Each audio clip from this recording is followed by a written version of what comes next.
Hi అండి, మీరు ఎప్పుడైనా చెర్రీస్ ట్రై చేశారా ఇంట్లో? నేనైతే ట్రై చేశానండి. మార్కెట్లో వాక్కాయలు అయితే దొరికాయి, వెంటనే తీసుకొచ్చి వాటితో చెర్రీస్ అయితే ట్రై చేశానండి. వాక్కాయలు తెచ్చి ఇలా ఒక్క ఘాటు పెట్టుకున్నాను చాకుతో. ఆ లోపల ఉండే సీడ్స్ అయితే నేను తీయట్లేదు. ఆ తర్వాత స్టవ్ మీద ప్యాన్ పెట్టి అందులో కొద్దిగా బెల్లం వేస్తున్నాను. షుగర్ అయితే వేయట్లేదు. కాస్త బెల్లం వేసి అందులో కొద్దిగా వాటర్ వేసి బెల్లాన్ని మొత్తాన్ని బాగా మెల్ట్ చేసి అందులో కట్ చేసుకున్న వాక్కాయలను అయితే వేసి మూత పెట్టుకొని మీడియం ఫ్లేమ్ లో ఉంచుకోవాలి. 5 to 10 minutes లోనే వాక్కాయలు అయితే బాయిల్ అయిపోతాయి. షుగర్ వేయట్లేదు అండ్ కలర్ కూడా వేయట్లేదు. మనకి కలర్ తో సంబంధం లేదు, టేస్ట్ కదా కావాలి. ఇలా పూర్తిగా కుక్ అయిన వాక్కాయలను అయితే బయటకి తీసి చల్లారబెట్టుకుంటే ఇంకా టేస్టీ చెర్రీస్ అయితే రెడీ అయిపోయాయండి. చాలా స్వీట్ గా సాఫ్ట్ గా చాలా బాగున్నాయి.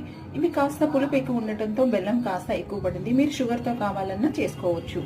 నా వీడియో నచ్చితే ప్లీజ్ సబ్స్క్రైబ్ చేయండి, అలాగే లైక్ చేయండి. Thank you so much.